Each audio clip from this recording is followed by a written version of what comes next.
Amigas, amigos, esta es una reflexión siguiendo con este listado de videos sobre hacer equipo.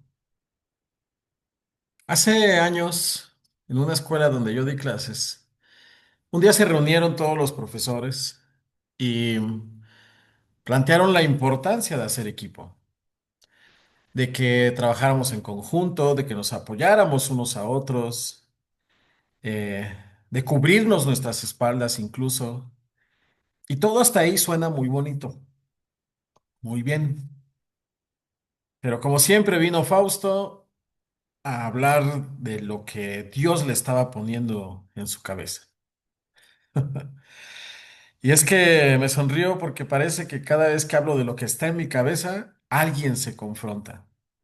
Y aquí va lo que esa vez dije. Les dije, compañeras y compañeros, estoy de acuerdo en que hagamos equipo. Y en lo que yo ahorita les puedo decir, y que sin que me lo tomen a crítica, todavía les dije, porque siempre cuando yo hablo, alguien se siente criticado. Siempre. No ha habido lugar donde no se sientan criticados. Les dije, sin ánimo de criticarlos, compañeros, creo que lo primero para hacer equipo es que estemos de acuerdo en nuestros principios.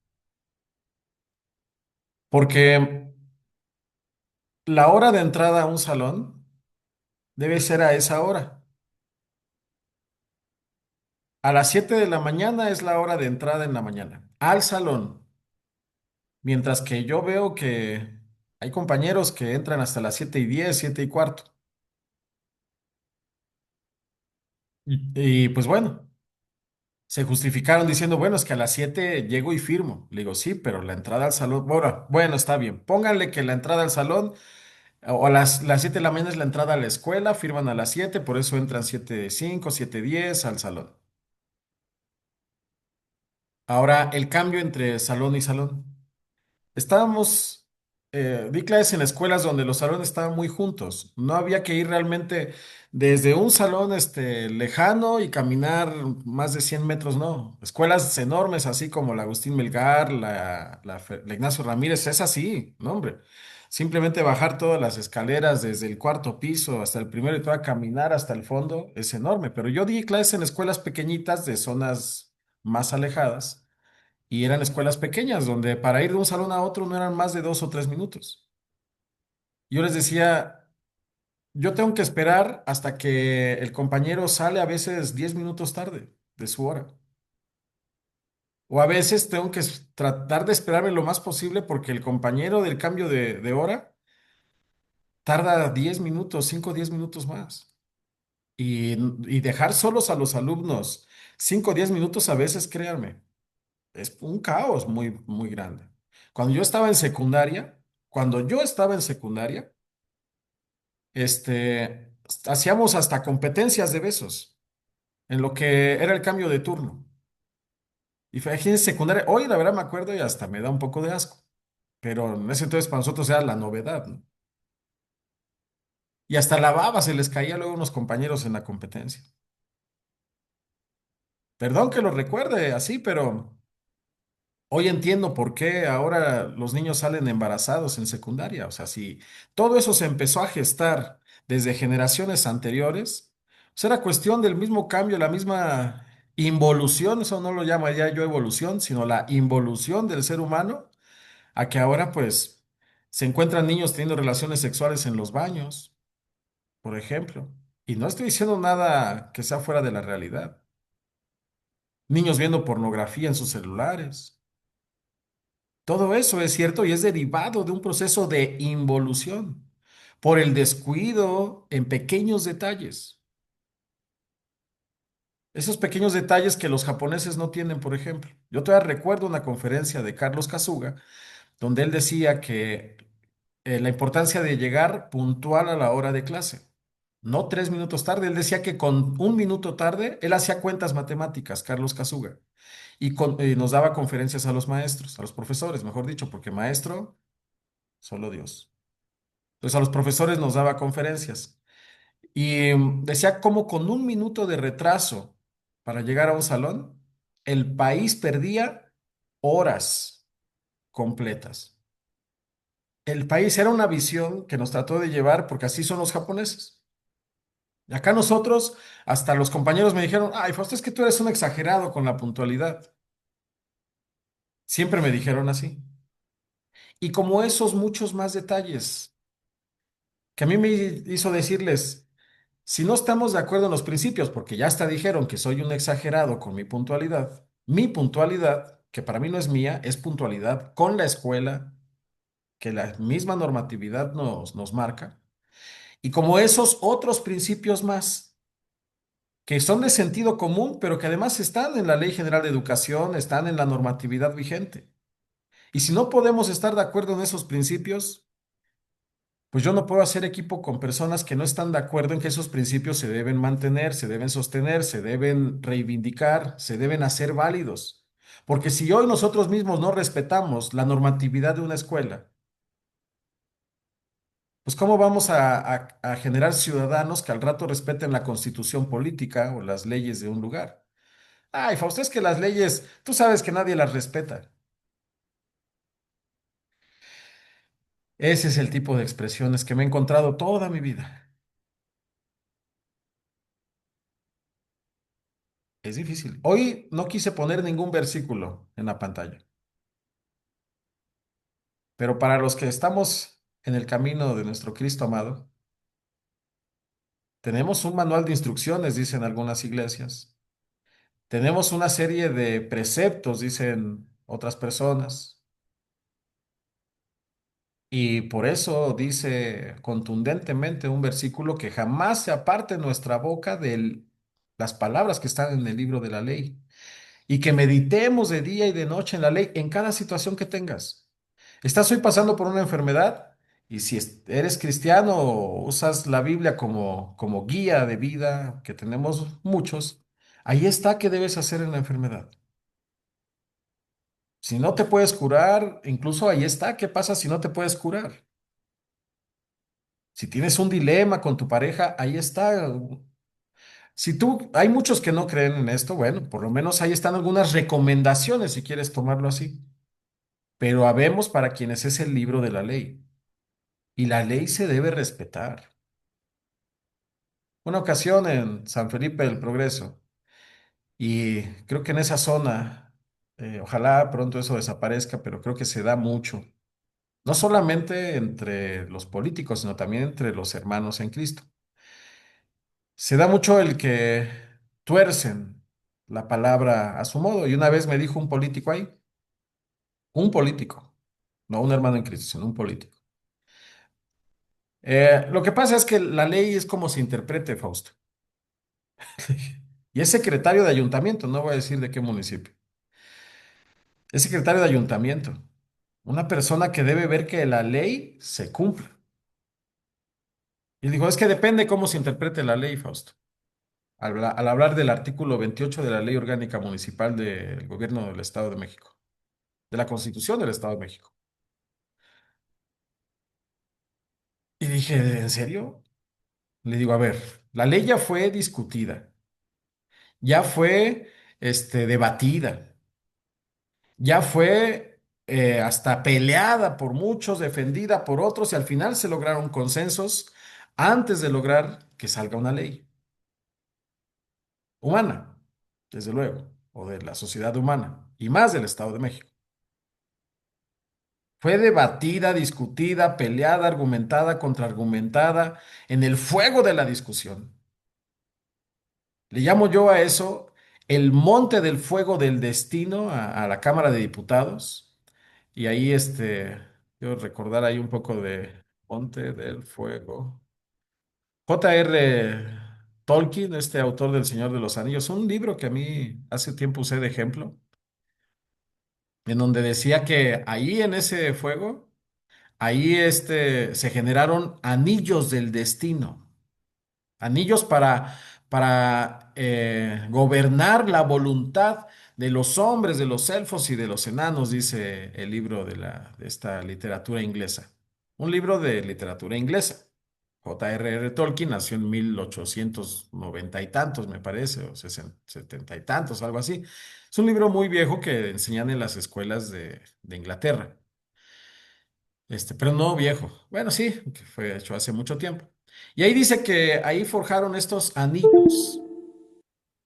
Híjoles, tarda mucho en abrir. Bueno, este es el monte. Y los anillos de poder del Señor de los Anillos. Resulta que ahí los forjan y les dan unos a los hombres y otros a los elfos y otros a los enanos, y que es para dar símbolo de poder. Entonces, ahí hace años, cuando yo primero vi las películas y luego leí los libros, me di cuenta que era como las leyes.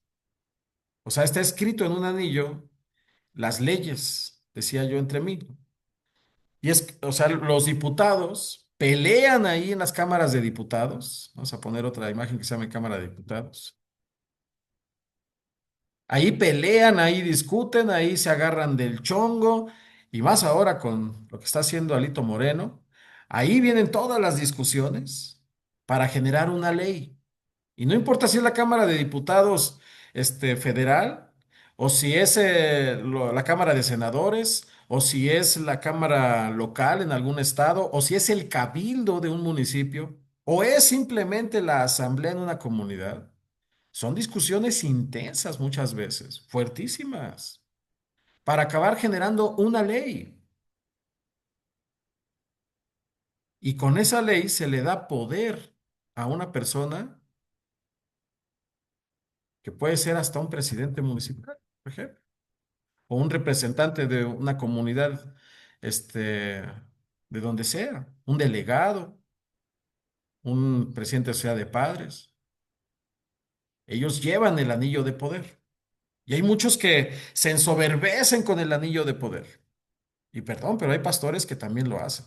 Hay pastores, sacerdotes, ministros, como testigos de Jehová, ancianos, que se ensoberbecen con el poder que tienen con su anillo. Hay otros que mantienen la humildad, porque ya lo dijo nuestro Maestro Jesús, que aquel más grande entre vosotros, nosotros, es el que más sirva. Es una definición de grandeza hermosa y enorme, porque se rompe ese esquema piramidal que nos traían los griegos, perdón, los griegos, los egipcios con sus pirámides, donde el de arriba manda, el presidencialismo. Ahora el más grande es el que más sirva a los pobres, a los humildes, a los desamparados, a los que nos necesitan. Ese es el más grande. Y entonces me dice este personaje, o esta personaje, por no dejarlo en género también, me dice, la ley depende cómo se interprete. Y le dije, yo digo, y le dije y digo, tanta discusión en un fuego del destino, llamar a Cámara de Diputados, perdón, en el fuego, en un fuego ahí, en un monte, ¿no? Tanta discusión. Ya no pienso, por ejemplo, en Moisés cuando baja con las tablas. Fueron muchos días de estar ahí, como Dios con su dedo marca, y nos ponían las películas de niño, me acuerdo, cómo con fuego se van labrando esas tablas, tanto tiempo ahí. Y luego portadores de esa palabra para llevarla como un servidor, en el caso de diré de qué leyes,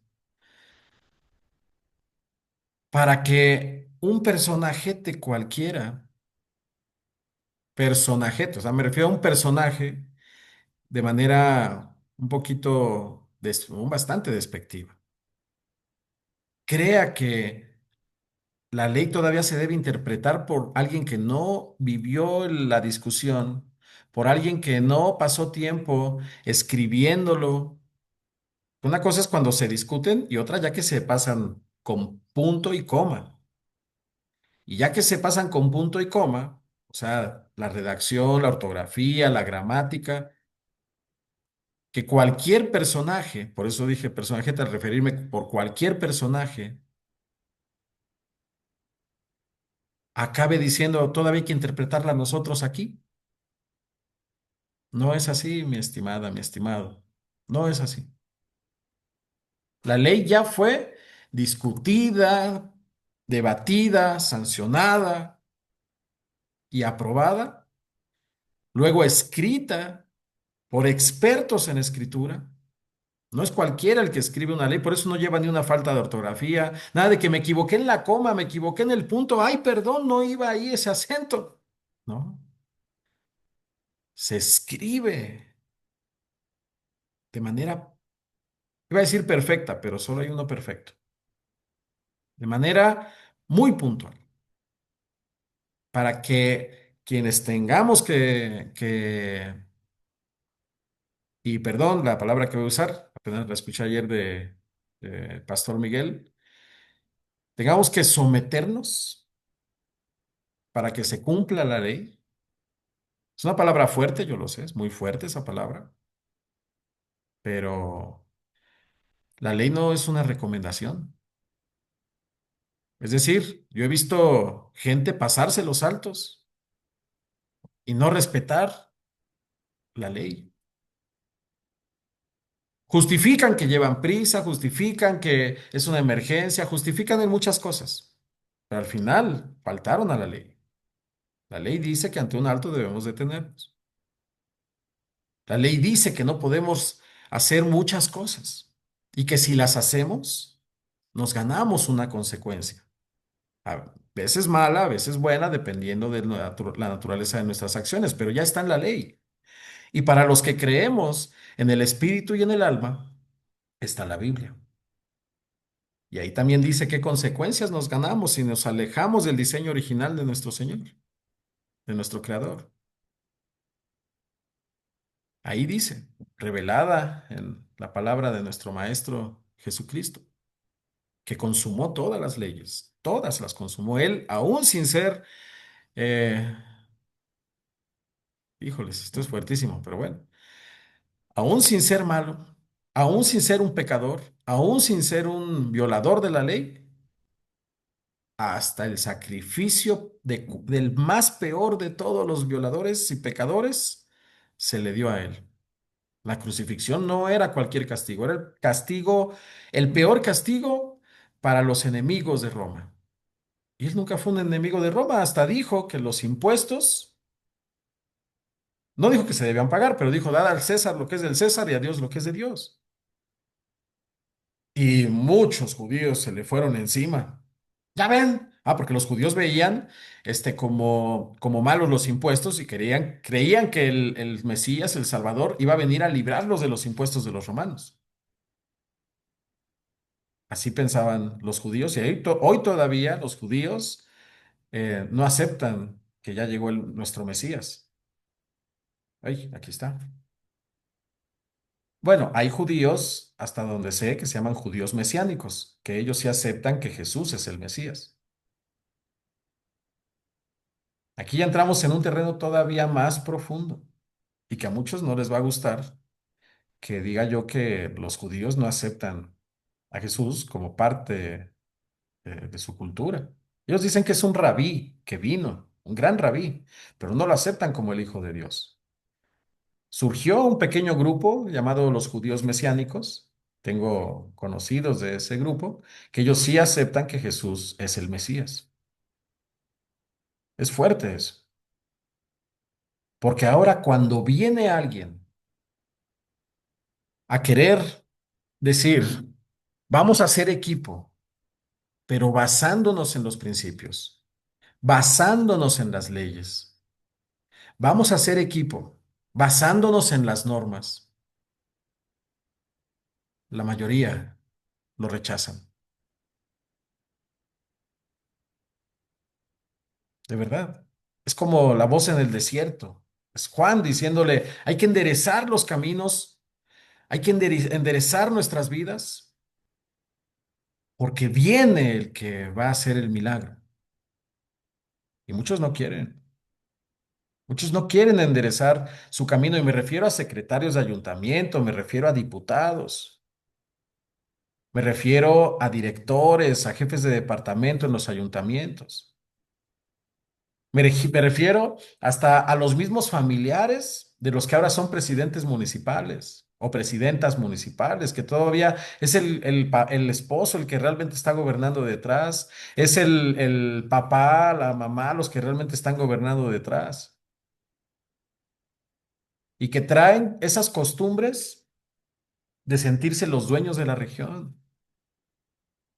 Estaría bien, todo eso estaría bien si no violaran la ley. Y cada acto de corrupción viola la ley. Y lo peor de la corrupción es que condena el alma humana al fuego del infierno, no solamente del que la comete, sino de los que firman, porque a eso tengo otra situación. Muchos dicen, pero yo no acepté ni un peso, Fausto. No, pero y no denunciaste la corrupción. Eso es muy fuerte. Estuviste de acuerdo con solaparla, porque es tu papá, porque es tu tío, porque es el padrino, porque es el amigo de tu papá. Estuviste de acuerdo con tu firma. No, no ayudaste a que la ley se aplique. Hay dos formas de vivir, por gracia y por justicia. Bajo la misericordia de Dios o por la misericordia de Dios o por el juicio de la ley. Si es por la misericordia de Dios, pórtate bien, simplemente pórtate bien. ¿Quieres vivir bajo el juicio de la ley? Pues comete actos. Antes, con el anterior poder judicial, no les importaba la ley porque con dinero compraban a los jueces y los encargados de hacer justicia en las demandas que los ciudadanos iban y buscaban y metían para buscar que se hiciera justicia. Pues todo el mundo, hasta lo decimos en las comunidades, la ley está comprada, los jueces están comprados, ¿no? O en Morena, lo que me dijo el profesor Nacho aquí en San Felipe del Progreso. Ay, Fausto, los estatutos, se burlan los mismos morenistas de los estatutos, nadie los respeta. O Alito Moreno, cuando cambió los estatutos para que él se pudiera reelegir. Bueno, los cambió hasta eso, los cambió a mano alzada, como acostumbran en el PRI.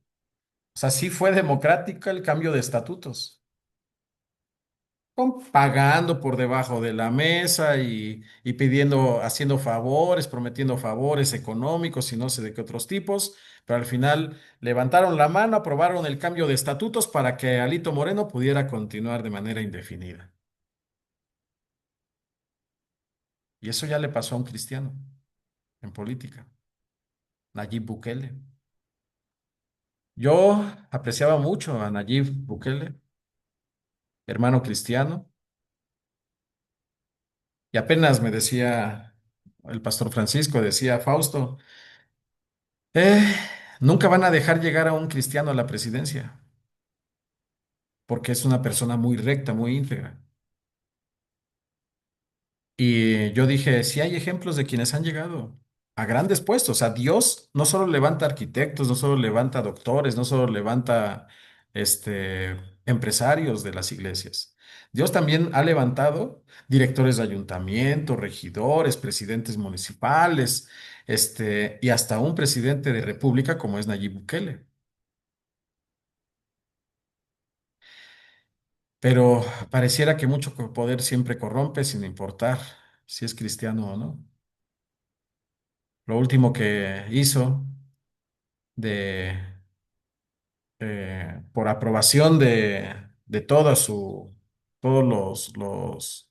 el aparato legislativo de El Salvador, ya lo nombraron presidente con reelección indefinida. Bueno, pues vamos a ver qué ocurre con esta nación, que recordemos que ahorita es de los consentidos de Donald Trump. Bueno. Al final Dios sabe por qué va haciendo las cosas. Y mientras no se aparte de la palabra de Dios, va a ser para su obra. A veces trabajando para el maligno, porque al final el mismo Satán sirve a la voluntad de Dios. Es cierto, Dios gobierna todo, todo, todo, todo. No hay nada que se escape al gobierno de Dios. Él gobierna absolutamente todo. Y no se mueve una sola hoja, no se mueve nada en el mundo ni en el cosmos sin que haya sido la voluntad de Dios. Ni el mismo Satanás se mueve si no es por voluntad de Dios. Eso es así, no hay de otra. Y aunque muchas veces los humanos sintamos decepción, son más grandes los designios de Dios, los destinos de Dios, porque solo Él conoce los destinos finales. Solo Él sabe para qué hace las cosas. Y no tiene que decirnos ni rendirnos cuentas a nadie.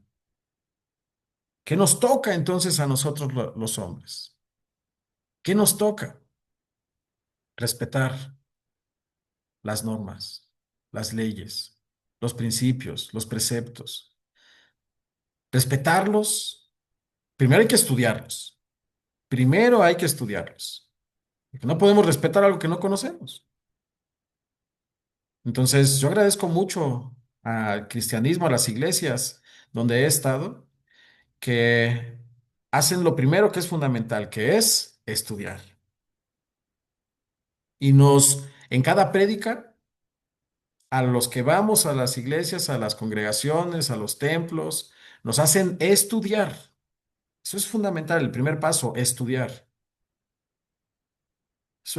Recordemos que durante mucho tiempo, hubo una iglesia que más de 500 años no permitía que la gente estudiara la Biblia. Estaba prohibido divulgar la Biblia entre las personas. Estaba prohibido. Y surgió por ahí un grupo que dijeron, no, es que se tiene que conocer. Y recuerden que el primer libro que se imprimió en la primera imprenta del mundo fue la Biblia. Y fue para esa iglesia un acto de rebeldía de la humanidad y mandaron perdón, matar a todos los que leían la Biblia y que la divulgaban. Entonces, lo primero es estudiar. Después de estudiar, saltamos a respetar. Porque ya que entendiste lo que hay que hacer, o lo respetas o lo violas. Solo hay esas dos opciones. No te puedes quedar en medio. No hay forma de quedarte en medio. O sea, si la norma dice no matarás, una de dos, o no matas o matas. Y si no matas, estás respetando la norma. Y si matas, la estás violando. Pero mientras no mates, estás respetando la norma. Ujú. Después vino Jesús y dio más profundidad a esa norma, porque dijo, ya no solo es que no cometerás adulterio, sino hasta que con el solo hecho de voltear a ver con lascivia a una mujer, ya estás pecando con tus ojos. Y más te valdría que se sacara un ojo de tu cuerpo y se arrojara al fuego del infierno, como muchos tenemos que hacer y estamos haciendo, a que se pierda todo tu cuerpo. Eso es fuertísimo, que Jesús le dio más profundidad. Ya no lo dejó solo en el acto físico, sino en el acto mental, emocional, para que el espíritu no se queme en el fuego del infierno. Es enorme la enseñanza. Pero en este segundo paso, una de dos, o lo respetas o violas, no hay de otra. Entonces, primer paso, estudiar. Segundo paso, respetar. Y tercer paso, fortalecer con los hermanos, fortalecer con tus compañeros de equipo, fortalecer haciendo equipo. Para mí esos son los tres pasos. El asunto es en el tercer paso. Ahí es donde llegan muchos que simulan, muchos que vienen con espíritu de dominación sobre los demás, muchos que vienen con espíritu de nada más saber qué saco, de ventajismo. Y la Biblia dice qué pasó con esos personajes. Tanto el que quiso dominar sobre los hermanos sintiéndose hasta más que el mismo Jesús. También dice qué pasó con esos personajes que quisieron engañar a Dios, que primero hicieron una promesa porque ya veían las grandes ventajas de tener el pacto con Dios y de repente ahí ocultaron en una pared, ahí, al fin, pues no creo que se den cuenta los hermanos, ya saben a qué me refiero. Yo sé que de repente no uso los gestos correctos, yo lo sé, pero espero sirvan para dejar en claro el sentido de lo que estoy diciendo, para dejarlo más consciente. Entonces, número uno, lo primero es estudiar. Y de veras, no había pensado, esta imagen me gustó mucho y le agradezco mucho a Temascalcingo cuando me permitió ver este borreguito. Compartí un video que en su momento todos de mis conocidos vieron, cuando yo me encontré un borreguito como este y tuve una visión de palabras que decía, faltan más mujeres y hombres que lleven la palabra de Dios. Perdón, fue al revés, faltan más hombres y mujeres, era el orden, que lleven la palabra de Dios, que lleven la palabra de mi hijo a todas partes. Yo lo interpreto como la palabra de Dios, pero eso me dijo esa visión. Y perdón que lo diga así, yo sé que suena raro, pero es que yo no escucho voces, a mí me llegan visiones. Y la visión fue esa. Faltan más hombres y mujeres que lleven la palabra de mi hijo amado a todas partes. Ese es el equipo, ese es el equipo. En equipo podemos lograr esos campos que se ven aquí de este lado izquierdo, que miren qué bonito salió. Salió hermosísimo. Yo lo había puesto, pero por la cuestión de orar antes de empezar el día. Pero salió estos campos hermosos. Estos campos hermosos que parece que son en Asia, por lo que puedo ver, que en Asia tienen la costumbre de sembrar en esa forma. Plantas que, bueno, ya hablaremos un día de tantas propiedades curativas que tienen plantas de las islas de Okinawa, etcétera, de otros lugares. Este, en equipo podemos lograr que la obra de Dios se lleve a cabo. No se puede andar como llanero solitario, dijo una vez el pastor Leonardo, me lo dijo en el año 2017. Gracias, pastor Leonardo Flores. Él me dijo esas palabras. Fausto, no puedes andar como llanero solitario. Cuenta con que vamos a estar orando por ti. Pero sabemos que traes una misión. Sigue caminando. Apenas ayer escuché otra vez que dijeron algo sobre llanero solitario, porque no se escuchaba bien por las interferencias que tenía. Andaba yo en la montaña. El equipo con que se trabaje debe ser un equipo no sólido por amor entre seres humanos o sometimiento entre seres humanos. Debe ser un amor sólido por sometimiento a la voluntad de Dios. Para eso primero hay que estudiar, estudiar con exagerada profundidad, con exagerada vehemencia. Vehemencia, no demencia, no es lo mismo. Si recuerdo bien, cuando aprendí esa palabra en la secundaria, vehemencia es como con mucho esfuerzo, como con mucha dedicación, con mucha concentración. Esa es una actitud del vehemente, no del demente. El demente se aleja de la realidad. El vehemente busca compasión. Son una mezcla de virtudes que se configuran en esa palabra. ¿Sí? Bueno, entonces con vehemencia, estudiar con fervor, estudiar la palabra de Dios. Ya que se estudia así, ahora viene el siguiente paso. Cada cosa comprendida o la respeto o la violo. No hay ni punto intermedio. No hay punto intermedio. O respeto o violo. No hay de otra. Y ya los que estamos dispuestos a respetar los principios, hacemos equipo. Porque haciendo equipo podemos lograr estos campos hermosos que veo de este lado. Así que me disculpen los compañeros de esa escuela, pero yo no hice equipo con ellos. Iba a la escuela, cumplía con mis clases, cumplía con mis horarios, cumplía con las normas, pero yo no pude hacer equipo con ellos de solapar las cosas que ellos hacían. Yo no puedo hacer equipo con gente que no respeta los principios. Ahora entiendo que hay algo muy profundo y muy importante. Después de que estamos estudiando, ya que salen los principios, si estamos de acuerdo en esos principios, ahora hacemos equipo. Si los partidos políticos trabajaran así, sería fenomenal. Digo, muchos todavía quisieran que el PRI regresara, pero el asunto del PRI sí hacía eso. El PRI estudiaba, se ponían de acuerdo en los principios y luego hacían equipo. El problema es que los principios de ellos eran corrupción. Ese es el gran problema. De que en el Seguro Popular se rentaran las camas, se rentaran los aparatos de análisis, se rentaran prácticamente todo, los aparatos de rayos X, los instrumentos de laboratorio, todo estaba bajo plan de renta.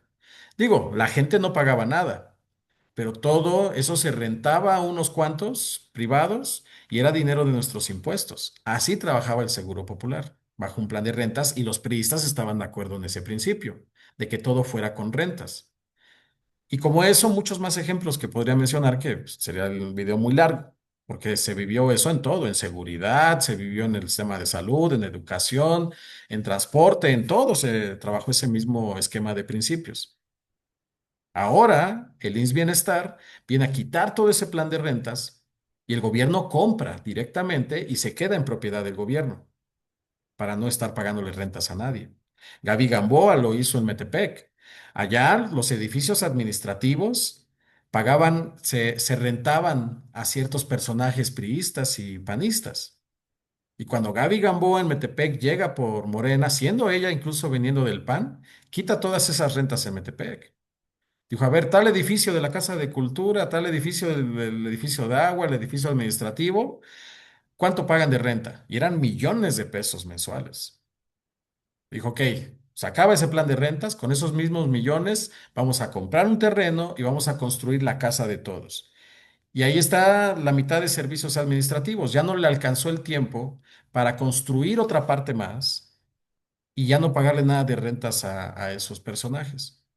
La gente ya no votó por ella, porque no hubo quien divulgara esa acción de Gaby Gamboa con tiempo suficiente. El tiempo que lo divulgaron no bastó para que la gente viera lo bien hecho que estaba el quitar esas rentas a esos millonarios, mientras que esos millonarios acabaron después comprando voluntades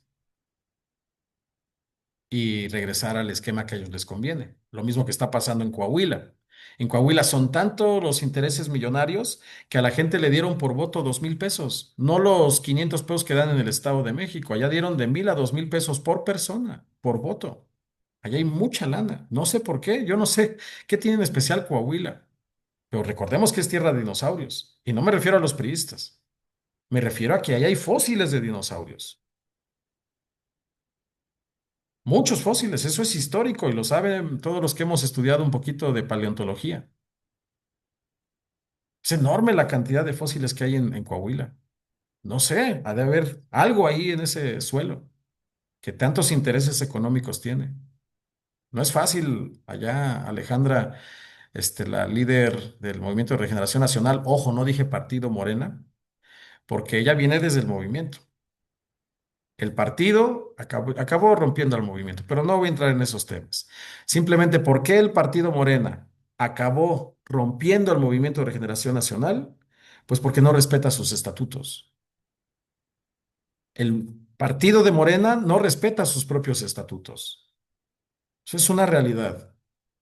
Yo no estoy afiliado a Morena, ni me afiliaré. Siempre he dicho que solo me afiliaré a un partido que respete sus estatutos completamente y sin distinción. Nada de que esta ley sí la respeto y esta no porque no me conviene. Se debe respetar la ley completa, estudiarla, respetarla y fortalecerla trabajando en equipo. Ah, Señor mío, tú sabes que yo solo oro con el Padre Nuestro, Señor. Tú sabes que te pido como como si como mi papá, que eres nuestro Padre, que estás en los cielos. Yo sí hago diferencia, hermanas y hermanos, entre orar, pedir y rogar. Para mí la oración solo es, Hoy quiero. este, la oración solo es como Jesús enseña, el Padre Nuestro.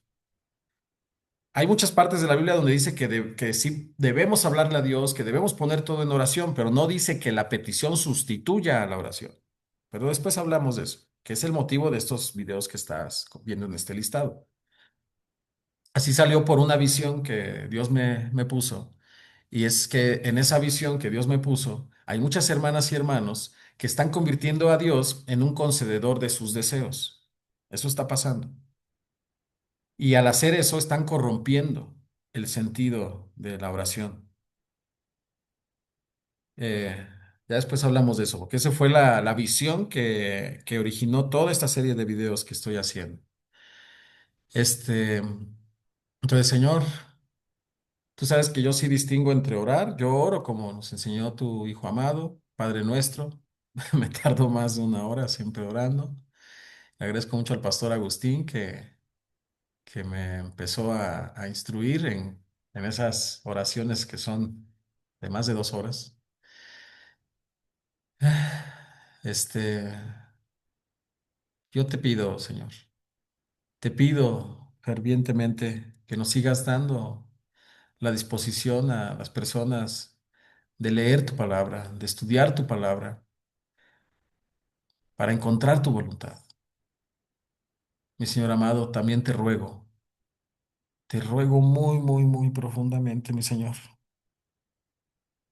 Te ruego, te ruego, te ruego, te ruego, con todo mi ser, con todo mi corazón, que este mensaje llegue a las personas que estamos dispuestas y dispuestos a seguir tu voluntad, cueste lo que cueste, a hacer tu voluntad, Señor mío, para que tu reino se establezca en la tierra como es en los cielos, mi Señor. Te ruego que llegue a esas personas este mensaje, para que podamos hacer equipo. Amén.